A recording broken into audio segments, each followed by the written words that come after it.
The Man in the Lighthouse by Thomas Kenney. Philip Lilly was in his prime. During the turn of the 19th century, the young freelance worker searched far and wide for any job he could find himself. Sheep farmers were busy, and their wives busier still along the countryside. Lilly was not himself a married man, for he believed marriage was the end of one's individualism. Rather, he would often spend his time exploring the countryside in attempts to gain as many experiences as he could. While he's still young, many of the old men warned him. Jobs were not readily available in the small shoreside town he had grown up in, as there was a famine growing. The land had known lush vegetation and plentiful crop for centuries, though now the soil failed, and the usual conversation of farming and the daily talk was replaced with whispers of the famine that had begun to sweep the area. Howls in the night became commonplace. Strange figures, people from afar, as many claimed them to be, would stir among the trees that outlined the now swampy lakes and rivers at night. The shopkeepers could not afford to pay their workers nor their bills for their businesses, and counted on the mercy of the wealthy owners of the town to keep them in working order. So, Lilly found himself branching out further and further each year for occupation. And try as he may, there was no avoiding whispers of the famine at every tavern or street corner. "It's them foreigners, I tell you," mumbled Farmer McCormick as he bundled wet hay onto his cart for his horses. "Did you hear? Some animal was crawling through Sasha's window the other night," whispered the bar lady, Miss Laura. The men in the tavern would lean in close to hear what she would have to say. "They says it was long, like a man, trying to snatch their child it was," she said low to her listening audience. Many tales and small talk like those of Miss Laura and Farmer McCormick were common, being passed around like the wind for the first 6 months as the little oceanside town began to fall into a state of limbo. The air was no longer salty and clean as one would find when visiting the ocean town before the plague, as the villagers had begun to call it. Now it was colder and close, stale and earthy wherever one went. Flowers stopped blooming, and the ocean rock and dead grass took hold. The palette had become gray, and the people soon shared the same ill color their little town had been engulfed in. Most townsfolk's clothes began to fade, and their skin wrinkled, save only for a few. Or perhaps it was only an illusion set on by "a witch, I tell you, and she's among us," One-Eyed Bill grumbled. He stood on his dock before setting out to catch more fish, a toil that now heated more bones than sea life. During this time, Mr. Philip Lilly had found, with a tip from the local bar announcement board and Miss Laura, that the old lighthouse watch, Mr. Belberry, was going to hand the mantle of the lighthouse guard down to the first strapping young lad who could handle the difficulties of the job. "Surely it couldn't hurt to meet the old fellow," Philip thought as he read the handwritten note. The small parchment was hidden under some other papers in the bottom corner of the announcement board, as though the author had no want of it being found. He stepped away from the bar wall and followed the porch platform into the muddy street. Mr. Lilly was one of the only moving figures out and about, save for the fishermen clearing equipment and preparing their boats. The rest of the street was carriageless and quiet, save for the occasional bell and distant foghorn. One would mistake the time for early morning or late afternoon, as the dark overcast disallowed the noon sun to shine down onto the town. Lilly followed the row of vacant docks to a shed that floated several meters above the low tide. It was a single-room dwelling, home to his old-time mate, Sheppard. Philip walked along the creaking boards and knocked on the single door. Inside, through the window, Sheppard could be seen filleting some fish. "Yeah, Phil. What can I do you for?" he asked. "Was wondering if I could buy my ferry off your friend. I believe I found myself a job outside of town." He could make out the sounds of his friend removing himself from his work and moving to the door. It opened, and Sheppard leaned cheekily against the doorway. His white sleeveless shirt was bloodied and smelled of metal. "So, work, eh? Happen to find anything for me?" he replied with a smirk. "Well, you've already got your fishing already, don't you?" Philip accused him. "I am only toying with you, Phil. Or is it you said you'd be working?" "I didn't." Philip replied, removing the parchment from his wool coat. Apparently, the elderly man at the lighthouse will be replacing himself with a worthy student. Figured I could give him a stop by. Sheppard grabbed the paper from his friend's hand and quickly read it to himself. The old lighthouse watch. Well, he's supposed to be bad, you know. No one's spoken to him for ages. Sheppard said. I thought you see him all the time. Philip asked. I see the lighthouse, yes. Maybe every so often when the early morning sun was out, you might have seen him standing at the lighthouse gates. Maybe fishing or simply watching the passing sailors. Seemed fun enough from afar. I'm willing to give him the benefit. Philip replied. I figure we should be getting along if we want to be making it before sundown. Sheppard said. He placed the paper back into his friend's coat and patted his chest. Let me get dressed warmer then. Limber up those arms for rowing, mate. There were only a few minutes before the two young men had walked the short trip back along the dock and down into the low tide. Starfish and slimy weed made the rocks slippery. Philip's legs failed him several times before they finally made it to the long rowboat. They set off out towards the foggy water for a time before heading north, parallel along the shore towards a river outlet. The paddles of the raft splashed gently as Sheppard took the first turn rowing. Looking down the coast, they could now see the intermittent light making the fog turn a gray-orange as it passed by their sight again and again. The lights stopped as they disappeared from sight behind one of the many massive, jagged boulders that lined the coastline. The sounds of the coast began to die off as they rowed inland. The ocean was calm and as still as the river flowing into it. Many minutes passed, and the two switched positions so that Philip could take his turn.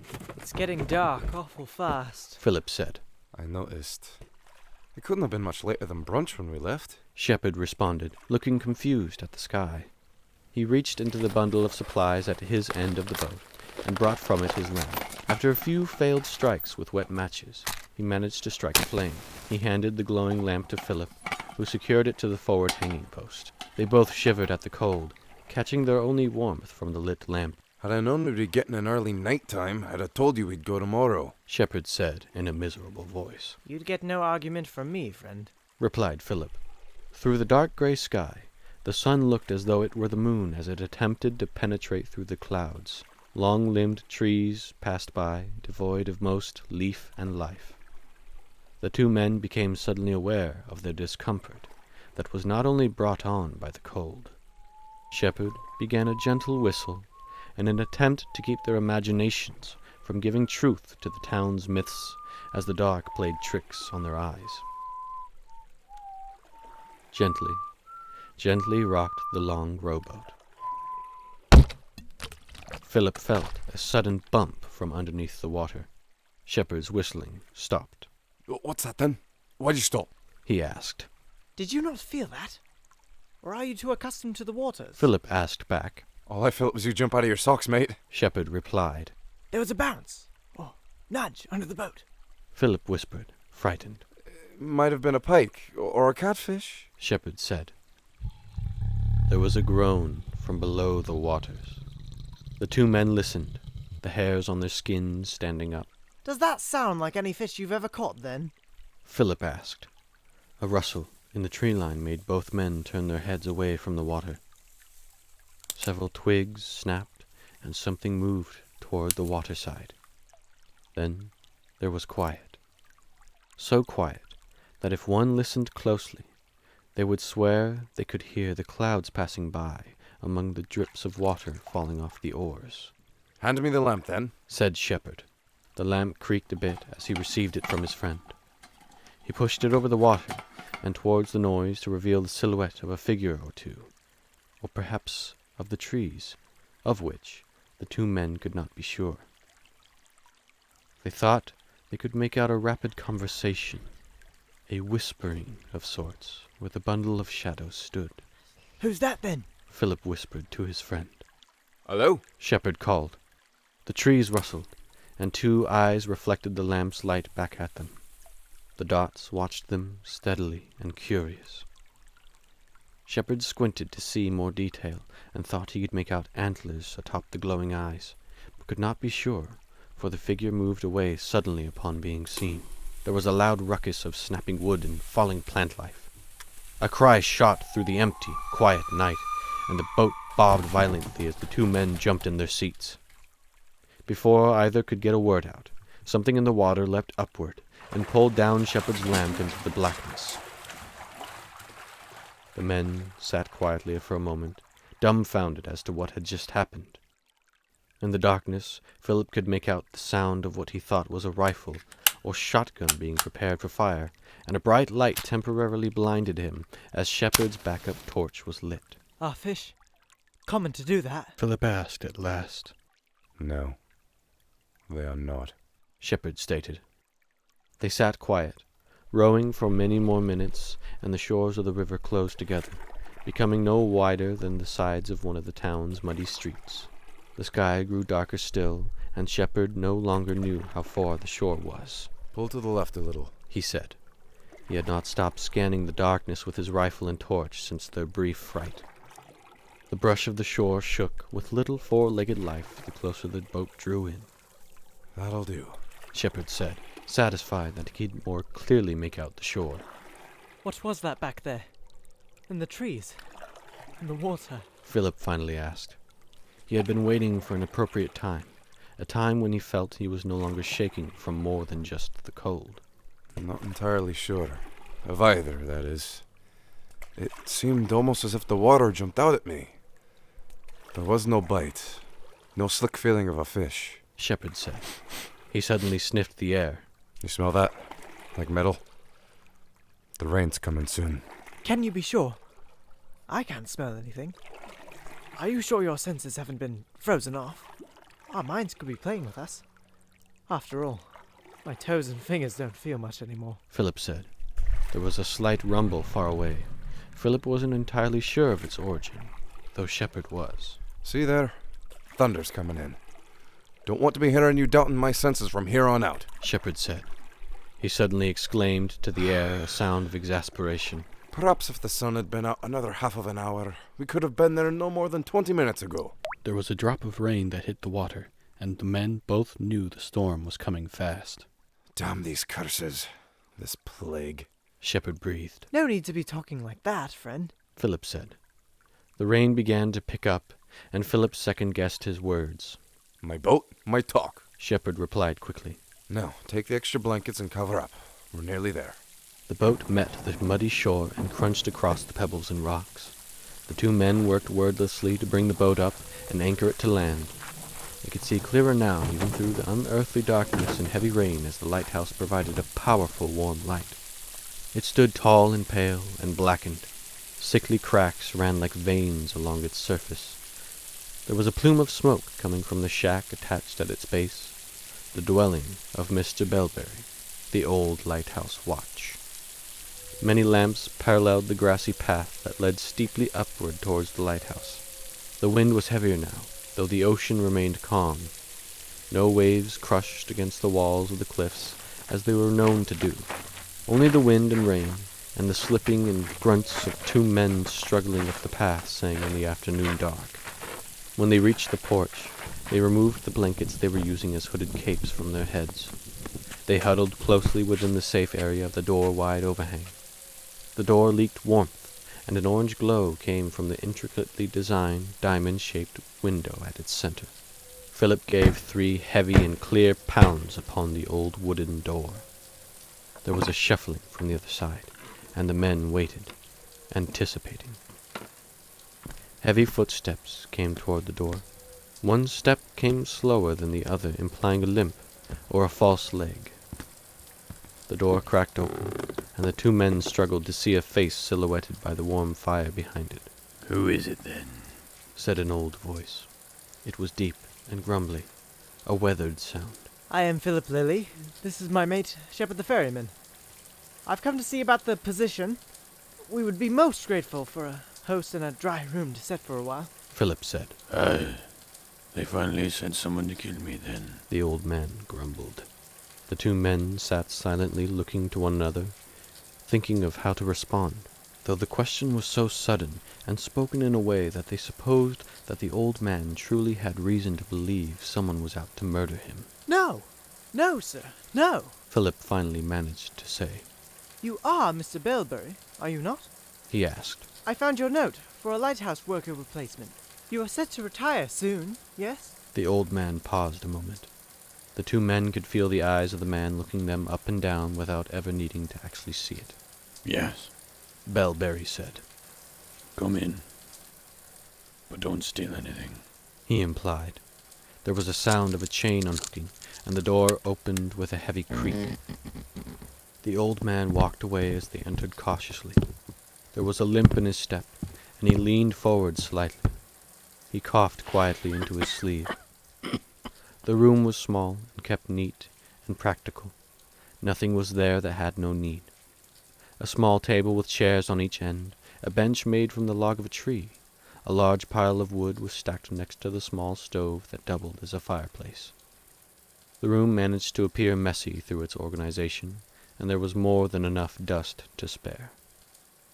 The dwelling matched the man who dwelled in it. He was short, if only because of his slouch. His clothes were moth-bitten, but kept well and patched. He wore a heavy dark blue wool coat, a striped shirt, and a blue captain's hat, with an intricately designed golden sparrow across its brim. He moved to a heavily cushioned chair in the far corner near the door that led to the rest of the shack. He groaned as he sat down. Then he picked up a brown pipe from the short round table that accompanied his chair. Below the chair, a golden dog sat unmoving and unblinking. Mr. Belberry prepared some tobacco and gathered matches to light them once his pipe was set. The light of the match lit his face, and the two men saw him clearly now. His face was wrinkled and short. His brow was deep, and he had bushy gray eyebrows with a few lengthier hairs at their centers. His beard was unkempt, but short, and as gray as the stone of the ocean side. The eyes of the old man seemed green within the deep, one pupil bigger than the other in that moment.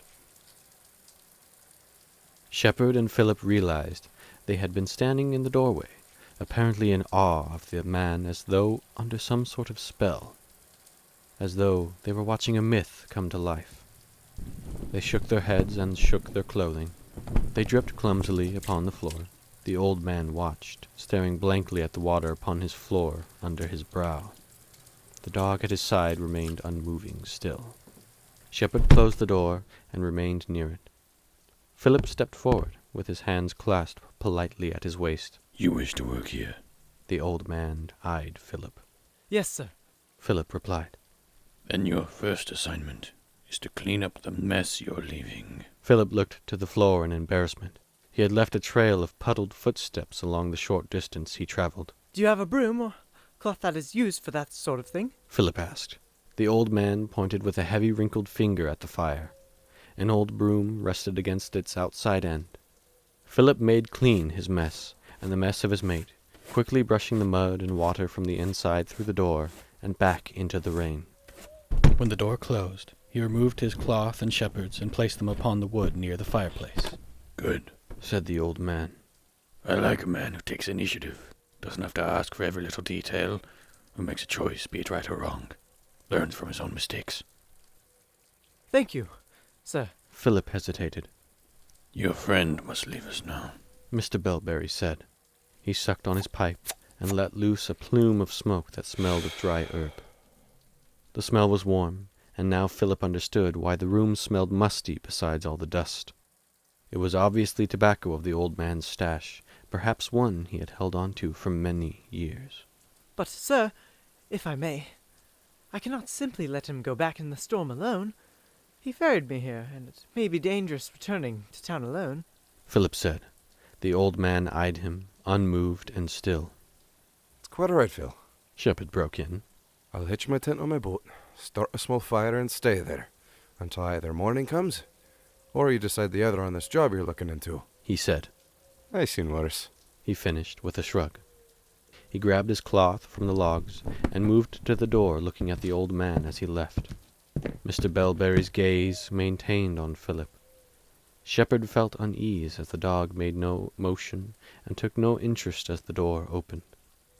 The animal faced forward, mouth slightly open, also eyeing Philip. The rain fluttered for a moment, and then died down as he removed himself from the warmth of the shack. Then the room became quiet but for the storm and the creaking boards. The space floated full of dust and warm air and smoke. Philip felt as though his breath was blowing straight into his ears, as there was a silent judgment about the old man. I have a task for you. The old man petted his dog's head as he spoke. It remained unmoved, and by now, Philip deduced that it was not a living animal. A fine work of taxidermy, he thought. Should you want to become the keeper of this house? The old man continued. He stood slowly with grunts and a cough. What is it you wish me to do? Philip asked. The old man motioned for him to follow into the door near his chair. As they moved through it, the dark was accompanied by a chill, colder even than the outside. The old man shuffled and shifted through what sounded to Philip like tools and supplies. Philip supposed this section to be the storage area. The old man turned around, and his hand entered back into the firelight-filled den. He presented what appeared to Philip to be a watering can of some kind. Add this oil to the reservoir at the top of the lighthouse. You have 5 minutes, Mr. Belberry said. Philip took hold of the transfer can and held it close to his chest. He moved quickly to the cloth he left drying by the fire, and with one hand twirled it, wrapping himself back into it. Boy, the old man stopped him with his words. Bring a little light back to your lives, if you're worthy. Philip gave no response, but looked back at the old lighthouse watcher for a moment. She'll know, if you're worthy. The old man sat as he finished.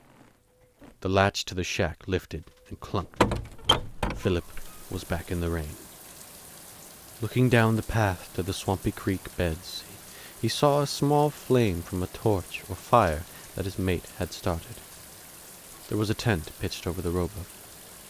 For a moment he considered placing the can by the step of the door and waiting with his mate until morning, or perhaps for clearer weather to be able to travel back to town, though the can with its sloshing oil now gave him a feeling of comfort and motivation.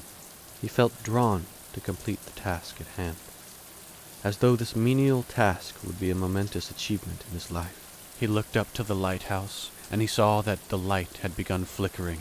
His footsteps slipped against the wet concrete as he moved swiftly to the lighthouse entrance. As he looked back, the light from Sheppard's boat was snuffed out.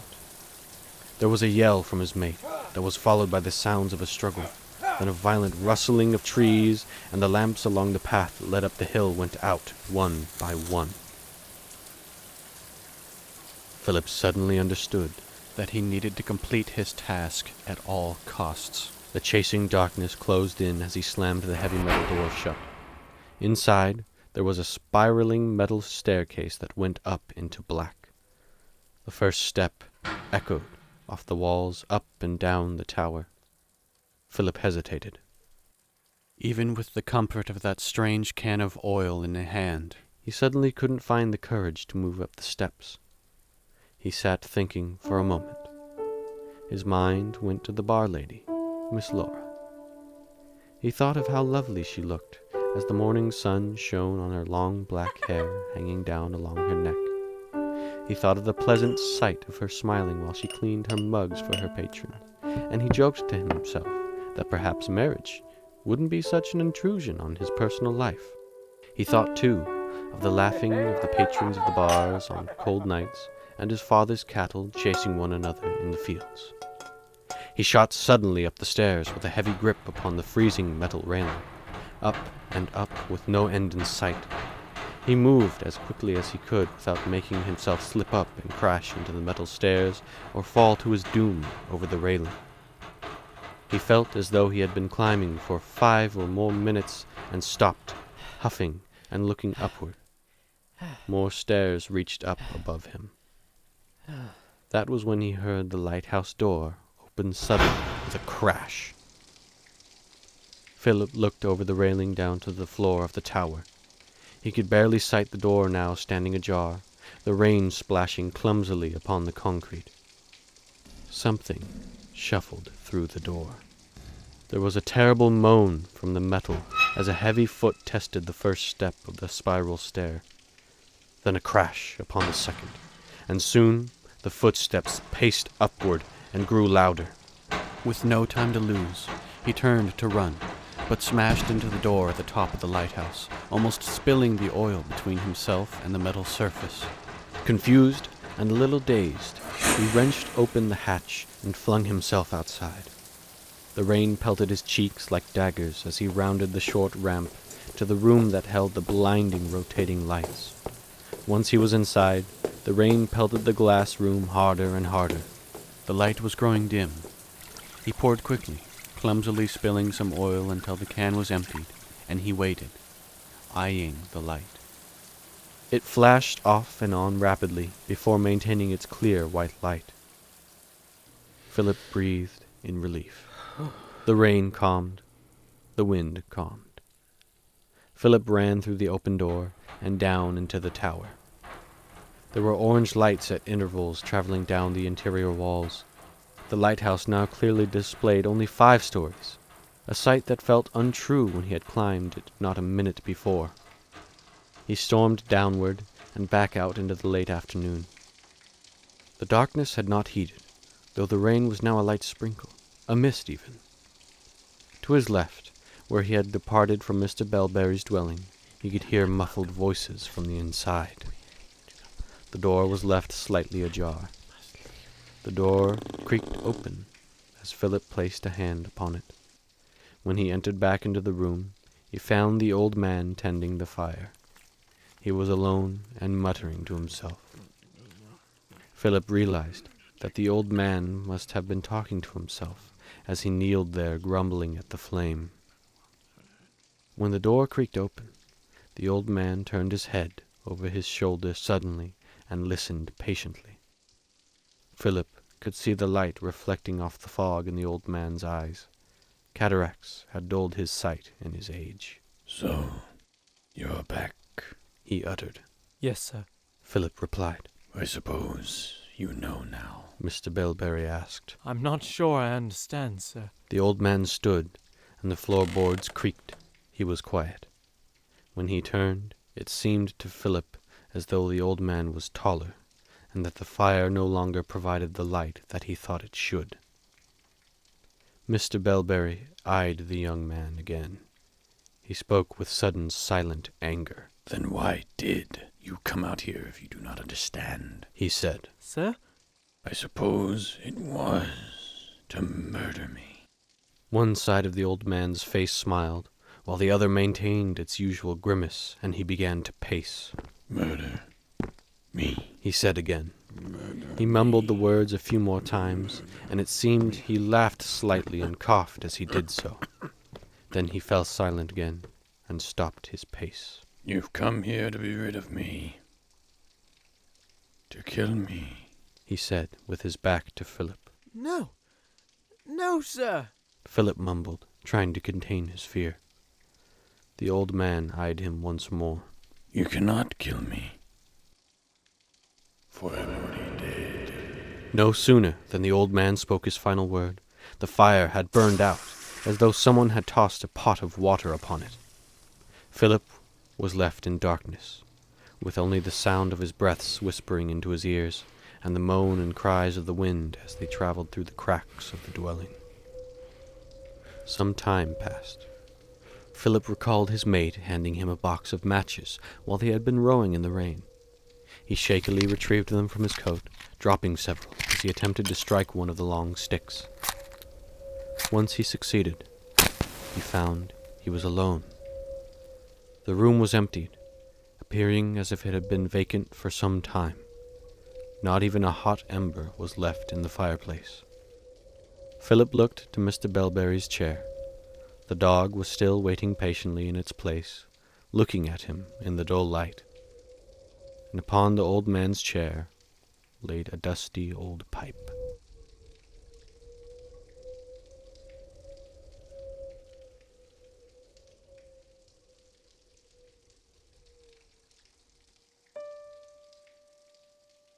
After the ordeal of the lighthouse, Philip returned to the boat, finding his mate shaken but unharmed. They returned to town to find that the people were a little busier than before. The sunlight was able to shine, making the sky a warm gray rather than blue and black. As time passed, vegetation returned to the shore town. It was only 3 months later that Philip had wed the bar lady, Miss Laura, and they had found work and a home within the lighthouse. Sheppard would often visit with a bundle of freshly caught fish as the sea became plentiful once again. Memories of the plague seemed to vanish. In town, many apparently forgot the ordeal altogether, as though it had not been, and Sheppard would often argue with the details regarding the night he and Philip had journeyed to the lighthouse. It seemed to Philip that even his own mate, who he believed to be clear of mind and sound of nerve, had begun to forget as time went on. This begged the question that kept Mr. Philip Lilly pondering until his dying days. Who was the man in the lighthouse? He would, on many an occasion, be kept awake in his dwelling in the lighthouse. Unable to sleep, he would climb out of the warm sheets and wander about the cool nights. He stood watching the lights of distant ships and lanterns upon rowboats in the rivers, ponds, and the sea beyond as they passed by the hilly cliff of the lighthouse. He was hesitant to believe it himself, but he knew that if one listened closely enough, particularly in that shack room with the fire, they could make out the sound of Mr. Belberry sucking on his pipe and blowing whiffs of his old tobacco into the air.